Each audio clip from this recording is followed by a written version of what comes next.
നമസ്കാരം, എല്ലാവർക്കും ആമീസ് ഫുഡ് കോർട്ടിലേക്ക് സ്വാഗതം. അപ്പോൾ ഇന്ന് നമ്മൾ ഉണ്ടാക്കുന്നത് നല്ല സോഫ്റ്റായിട്ട് നമ്മൾ ഹോട്ടലിലൊക്കെ ചെല്ലുമ്പോൾ കിട്ടുന്ന നല്ല സോഫ്റ്റായിട്ടുള്ള റവ കേസരിയാണ്. അപ്പോൾ അതെങ്ങനെയാണ് ഉണ്ടാക്കുന്നതെന്ന് നോക്കിയാലോ. നമുക്ക് കേസരി റെഡിയാക്കാൻ തുടങ്ങാം. അപ്പോൾ അതിന് വേണ്ടിയിട്ട് ഞാനൊരു പാൻ അടുപ്പത്ത് വെച്ചിട്ടുണ്ട്. അതിലേക്ക് ഒരു 2 ടേബിൾ സ്പൂൺ അളവിൽ നെയ്യ് ചേർത്ത് കൊടുക്കാം. നെയ്യ് നല്ല പോലെ ചൂടായിട്ട് വന്നിട്ടുണ്ട്, നല്ല പോലെ മെൽറ്റായിട്ട് വന്നിട്ടുണ്ട്. ഇനി ഇതിലേക്ക് കുറച്ച് നട്ട്സ് ചേർത്ത് കൊടുക്കാം. അപ്പോൾ ഞാൻ കുറച്ച് കാഷ്യൂ നട്ട്സും അതേപോലെ കുറച്ച് കിസ്മിസാണ് എടുത്തിരിക്കുന്നത്. അത് ഓരോരുത്തരുടെ ഇഷ്ടത്തിനനുസരിച്ച് കൂട്ടുകയും കുറയ്ക്കുകയും ചെയ്യാം. ഇപ്പോൾ 1 ടേബിൾ സ്പൂൺ അളവിൽ കിസ്മിസും അതേപോലെ തന്നെ ഒരു 10-15 കാഷ്യൂ നട്ട് ഞാൻ ചെറുതായിട്ട് കട്ട് ചെയ്തെടുത്തതാണ്. അപ്പോൾ ഈ നെയ്യിലിട്ടിട്ട് ഇതൊന്ന് ജസ്റ്റ് ഒന്ന് റോസ്റ്റ് ചെയ്തെടുക്കാം. ഇപ്പോൾ ഇതാ നമ്മൾ ചേർത്ത് കൊടുത്തിരുന്ന കാഷ്യൂ നട്ട്സും അതേപോലെ തന്നെ കിസ്മിസും നല്ലപോലെ റോസ്റ്റ് ആയിട്ട് വന്നിട്ടുണ്ട്. കണ്ടില്ലേ, കിസ്മിസൊക്കെ നല്ലപോലെ വീർത്ത് വന്നിട്ടുണ്ട്. അതേപോലെ തന്നെ കാഷ്യൂവിൻ്റെ കളറും ഒരു ലൈറ്റ് ഗോൾഡ് നിറമായിട്ട് വന്നിട്ടുണ്ട്. അപ്പോൾ ഇത്രയും മതി. ഇത് നമുക്ക് ഈ നെയ്യിൽ നിന്ന് മാറ്റാം. ഇനി നമുക്ക് ഈ നെയ്യിലേക്ക് തന്നെ ഇട്ടിട്ട് നമുക്ക് റവയൊന്ന് റോസ്റ്റ് ചെയ്തെടുക്കണം. അപ്പോൾ അതിന് വേണ്ടിയിട്ട് 240 ml കപ്പിൽ 1 കപ്പ് റവയാണ് എടുത്തിരിക്കുന്നത്. സാധാരണ നമ്മൾ ഉപ്പുമാവിനൊക്കെ ഉപയോഗിക്കുന്ന റവയാണ് എടുത്തിരിക്കുന്നത്. അപ്പോൾ ഇത് ലോ ഫ്ലെയിമിൽ വെച്ചിട്ട് റോസ്റ്റ് ചെയ്തെടുക്കാൻ ശ്രദ്ധിക്കുക. അതില്ലെങ്കിൽ ചിലപ്പോൾ ഇടുന്ന വഴിക്ക് ഹൈ ഫ്ലെയിമിലാണെങ്കിൽ ഇടുന്ന വഴിക്ക് കരിഞ്ഞു പോകാൻ സാധ്യതയുണ്ട്. അത് പ്രത്യേകം ശ്രദ്ധിക്കുക. അപ്പോൾ ലോ ഫ്ലെയിമിൽ വെച്ചിട്ട് ഇതൊരു 5 മുതൽ ഒരു 6 മിനിറ്റ് വരെ നമുക്കിത് നല്ല പോലെ റോസ്റ്റ് ചെയ്തെടുക്കാം. ഇപ്പോൾ ഇതാ നമ്മുടെ റവ നല്ല പോലെ റോസ്റ്റായിട്ട് വന്നിട്ടുണ്ട്. അപ്പോൾ ഇത്രയും മതി. നമുക്കിതൊരു സൈഡിലേക്ക് മാറ്റി വയ്ക്കാം. ഇനി നമ്മുടെ കേസരി റെഡിയാക്കാൻ തുടങ്ങാം. അപ്പോൾ അതിന് വേണ്ടിയിട്ട് ഒരു കടായി എടുത്ത് വെച്ചിട്ടുണ്ട്. അതിലേക്ക് ഒരു 2 കപ്പ് വെള്ളം ചേർത്ത് കൊടുക്കാം. അപ്പോൾ ഞാൻ റവ അളന്ന ആ കപ്പിൽ തന്നെയാണ് വെള്ളം അളക്കുന്നത്. അപ്പോൾ നിങ്ങൾ ഏത് പാത്രത്തിലാണോ റവ അളക്കുന്നത് ആ ഒരു പാത്രത്തിൽ തന്നെ ബാക്കി എല്ലാ ചേരുവകളും അളന്നെടുക്കാൻ ശ്രദ്ധിക്കുക.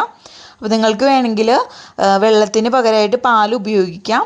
അതേപോലെ തന്നെ ഇനി ഇതിലേക്ക് ഒരു 3 ഏലക്കായ ചതച്ച് ചേർക്കുന്നുണ്ട് ഒരു ഫ്ലേവറിന് വേണ്ടിയിട്ട്. നിങ്ങൾക്ക് വേണമെങ്കിൽ ഇത് പൊടിയായിട്ട് ചേർത്ത് കൊടുത്താലും മതിയാകും. അപ്പോൾ വെള്ളം നല്ല പോലെ ഇങ്ങ് തിളച്ച് വരട്ടെ. ഇപ്പോൾ ഇതാ നമ്മുടെ വെള്ളം നല്ല പോലെ തിളച്ച് വന്നിട്ടുണ്ട്. അപ്പോൾ ഇനി ഇതിൽ ഏലക്കായ ഉണ്ടല്ലോ, അത് ഞാനങ്ങ് എടുത്ത് മാറ്റാണ്. അപ്പോൾ ഞാൻ നേരത്തെ പറഞ്ഞ പോലെ നിങ്ങൾക്ക് വേണമെങ്കിൽ പൊടി ചേർത്ത് കൊടുക്കുകയാണെങ്കിൽ ഒരു 1/2 ടീസ്പൂണോളം ഏലക്ക പൊടി ചേർത്ത് കൊടുത്താലും മതിയാകും. ഇനി ഇതിലേക്ക് നമ്മൾ നേരത്തെ റോസ്റ്റ് ചെയ്ത് വെച്ചിരുന്ന റവയുണ്ടല്ലോ, അത് ചേർത്ത് കൊടുക്കാം. അപ്പോൾ ഇനി ഈ റവ ഈ വെള്ളത്തിലിട്ടിട്ട് നല്ല പോലെ വേവിച്ചെടുക്കണം. അപ്പോൾ നമുക്ക് നല്ല പോലെ സോഫ്റ്റായിട്ട് കിട്ടാൻ വേണ്ടിയിട്ടാണ് നമ്മളിങ്ങനെ ചെയ്യുന്നത്. അപ്പോൾ 1 കപ്പ് റവയ്ക്ക് 2 കപ്പ് വെള്ളം അത് എടുത്താൽ തന്നെയാണ് നമുക്ക് നല്ല സോഫ്റ്റായിട്ടുള്ള കേസരി റെഡിയാക്കി കിട്ടും. അപ്പോൾ ലോ ഫ്ലെയിമിൽ വെച്ച് ചെയ്യുക. അതേപോലെ തന്നെ ഒട്ടും കട്ടകളില്ലാതെ തന്നെ ഇത് മിക്സാക്കി എടുക്കാനും ശ്രദ്ധിക്കുക. അപ്പോൾ ഇതിലെ വെള്ളം മൊത്തം നമുക്കിനി വറ്റിച്ചെടുക്കാം. നമ്മുടെ റവയിലെ വെള്ളം ഞാൻ മൊത്തത്തിൽ അങ്ങ് വറ്റിച്ചെടുത്തിട്ടുണ്ട്. കണ്ടില്ലേ, കുറച്ച് ഡ്രൈ ആയിട്ട് വന്നിട്ടുണ്ട്. നമ്മളുടെ ഉപ്പുമാവിനേക്കാളും കുറച്ച് സോഫ്റ്റ് ആയിട്ടുള്ള പരുവത്തിലാണ് കിട്ടിയിരിക്കുന്നത്. ഈ ഒരു സമയത്ത് നമുക്കിതിലേക്ക് മധുരത്തിന് ആവശ്യത്തിനുള്ള പഞ്ചസാര ചേർത്ത് കൊടുക്കാം.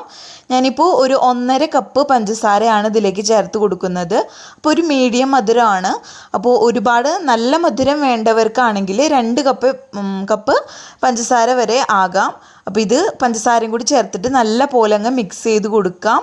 അപ്പോൾ ഇത് കുറച്ചും കൂടി നേരം കഴിയുമ്പോൾ പഞ്ചസാരയൊക്കെ മെൽറ്റായിട്ട് കുറച്ചും കൂടി ലൂസ് പരുവത്തിൽ വരും. അപ്പോൾ ഇത് നല്ല പോലെ മിക്സ് ചെയ്തെടുക്കാം. ഇപ്പോൾ ഇതാ നമ്മുടെ പഞ്ചസാര ചേർത്തിട്ട് നല്ല പോലെ പഞ്ചസാര ഇപ്പോൾ മെൽറ്റായിട്ട് വന്നിട്ടുണ്ട്. കണ്ടില്ലേ, കുറച്ചും കൂടി നമ്മൾ നേരത്തെ കുറച്ച് ഡ്രൈ ആയിട്ടാണ് ഇരുന്നത്. ഇപ്പോൾ ഇതാ കുറച്ച് ലൂസായിട്ട് ഇത് വന്നിട്ടുണ്ട്. അപ്പോൾ നമ്മളുടെ ഈ കേസരി എന്ന് പറയുന്നത് വായിലൊക്കെ വെച്ചാൽ നല്ല അലിഞ്ഞു പോകുന്ന പരുവത്തിലുള്ള നല്ല അടിപൊളിയായിട്ടുള്ള ഒരു കേസരിയാണ്. നല്ല സോഫ്റ്റ് ആയിട്ടുള്ള കേസരിയാണ്. ഇനി ഈ സമയം തന്നെ നമുക്കിതിലേക്ക് നെയ്യ് ചേർത്ത് കൊടുക്കാം.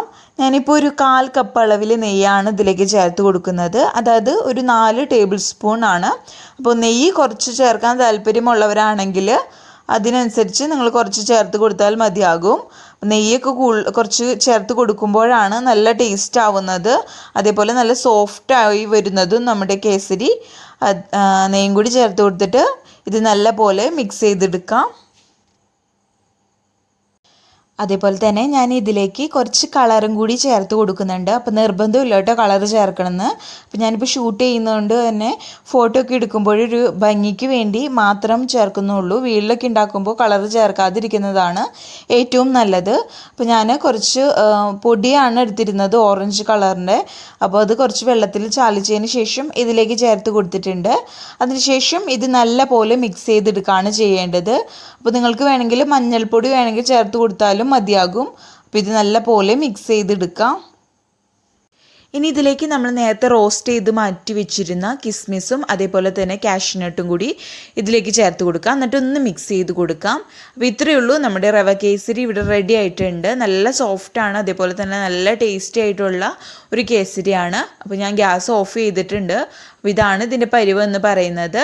അപ്പോൾ ഹോട്ടലിലൊക്കെ ചെല്ലുമ്പോൾ കിട്ടുന്ന അതേ ഒരു ടേസ്റ്റിലും സോഫ്റ്റ്നെസ്സിലാണ് ഈ കേസരി റെഡിയാക്കിയിരിക്കുന്നത്. വളരെ എളുപ്പമാണ് റെഡിയാക്കാൻ വേണ്ടിയിട്ട്. വളരെ കുറച്ച് ചേരുവകൾ മാത്രമേ ഉള്ളൂ. പെട്ടെന്ന് തന്നെ നമുക്ക് റെഡിയാക്കി എടുക്കാൻ പറ്റുന്ന ഒരു സ്വീറ്റാണ്. ഇപ്പോൾ ദാ നമ്മുടെ റവ കേസരി ഞാനൊരു പാത്രത്തിലേക്ക് മാറ്റിയിട്ടുണ്ട്. അപ്പോൾ എന്തോരം സോഫ്റ്റ്നെസ്സിലാണ് ഇതിരിക്കുന്നതെന്ന് ഞാൻ കാണിച്ചു തരാം. കണ്ടില്ലേ, കാണുമ്പോൾ തന്നെ നല്ലൊരു നമുക്ക് കൊതിയാവുന്നൊരു ടെക്സ്ചറിലാണ് ഇരിക്കുന്നത്. കണ്ടില്ലേ, നല്ല സോഫ്റ്റായിട്ട് നമ്മുടെ സ്പൂണിന് എടുക്കുമ്പോൾ നല്ല സോഫ്റ്റായിട്ടാണ് ഇരിക്കുന്നത്. അപ്പോൾ ഇത്രയേ ഉള്ളൂ, നല്ല ടേസ്റ്റി ആയിട്ടുള്ള കേസരി റെസിപ്പി എല്ലാവർക്കും ഇഷ്ടപ്പെട്ടെന്ന് വിചാരിക്കുന്നു. അപ്പോൾ വീഡിയോ എല്ലാവർക്കും ഇഷ്ടപ്പെട്ടാൽ ലൈക്ക് ചെയ്യുക. അതേപോലെ നിങ്ങളുടെ ഫ്രണ്ട്സും റിലേറ്റീവ്സിനൊക്കെ വീഡിയോ ഷെയർ ചെയ്യുക.